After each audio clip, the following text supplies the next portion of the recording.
اعوذ باللہ من الشیطان الرجیم بسم اللہ الرحمن الرحیم۔ پیارے بچوں، السلام علیکم ورحمۃ اللہ وبرکاتہ۔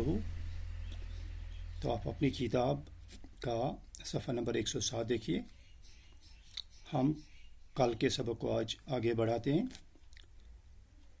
ایک کمپیوٹر کس مقصد کے لیے کام کرے اور اس کی یادداشت میں کس قسم کی معلومات درج کی جائیں، ایسی سہولیات کی فراہمی کو کمپیوٹر پروگرامنگ کہا جاتا ہے۔ ہم نے کل پڑھا کہ مختلف طرح کے کمپیوٹرز آج بنائے جاتے ہیں، جن میں روز بروز نئی چیزوں کا اضافہ کیا جاتا ہے، اور اب یہ کمپیوٹر جو ہے ہماری زندگی کی ایک ضرورت بن گئی ہے۔ تو یہ کمپیوٹر جو ہے یہ ہم کس مقصد کے لیے استعمال کریں، اسے ہمارا مقصد کون سا کام لینے کا ہوگا، اور اس کی یادداشت جو ہے اس میں ہم کس قسم کی معلومات درج کرنا چاہیں، جو یہ علم ہے، ایسی سہولیت کی فراہمی، اس ساری عمل کو کمپیوٹر پروگرامنگ کہا جاتا ہے۔ تو کمپیوٹر پروگرامنگ کا مطلب کیا ہوا کہ ایک کمپیوٹر ہم کس مقصد کے لیے استعمال کریں اور اس کی یادداشت میں ہم کس طرح کی معلومات درج کریں، اسے کمپیوٹر پروگرامنگ کہا جاتا ہے۔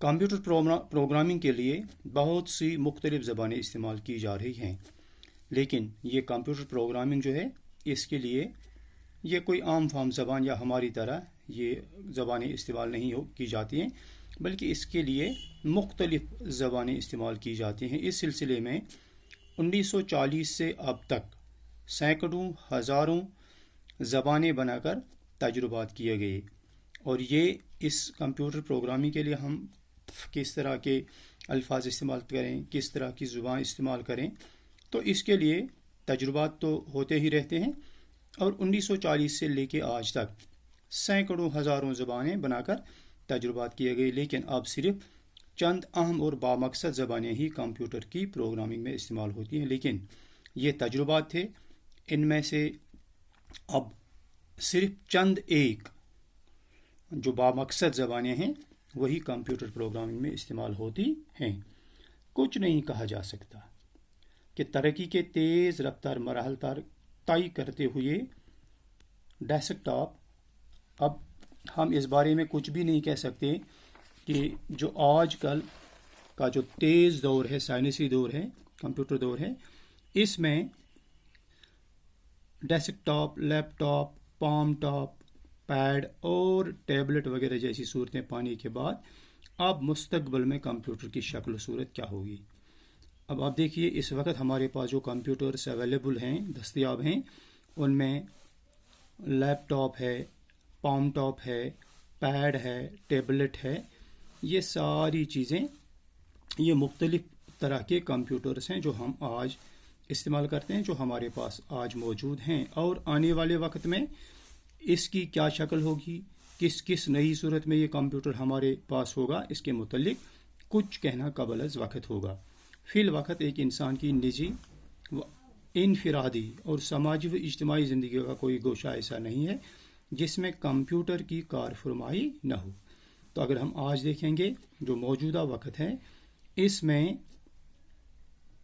زندگی کا کوئی بھی شعبہ ایسا نہیں ہے، کوئی گوشہ ایسا نہیں ہے، زندگی کا کوئی بھی حصہ ایسا نہیں ہے جہاں پر کمپیوٹر کی ضرورت محسوس نہ کی جاتی ہو، یا جہاں پر ہم کمپیوٹر استعمال نہیں کرتے ہوں۔ تو یہ تھا کمپیوٹر کا سفر۔ اب اس کے کچھ الفاظ ہیں: برقیاتی، الیکٹرانک کا اردو ترجمہ بجلی کی طرح چلنے والا، کارکردگی، کارگزاری، اچھا کام کرنا، یا ہم جسے کام کاج کریں گے وہ بھی کارکردگی۔ علامتیں، علامت کی جمع، علامت ہم نشان کو بھی کہتے ہیں۔ تخلیق کرنا، پیدا کرنا، خالق، پیدا کرنے والا۔ حرارت، گرمی، خارج کرنا، باہر نکالنا، جدا کرنا، علیحدہ کرنا۔ ماڈل، نمونہ، شائع، چیز۔ تو یہ کچھ الفاظ ہیں۔ اب اس کے بعد، ان الفاظ کے بعد اب کچھ سوالات ہیں جو یہاں پر دیے گئے ہیں، تو میں نے یہ بھی تحریر کر کے رکھے ہیں۔ پہلا سوال ہے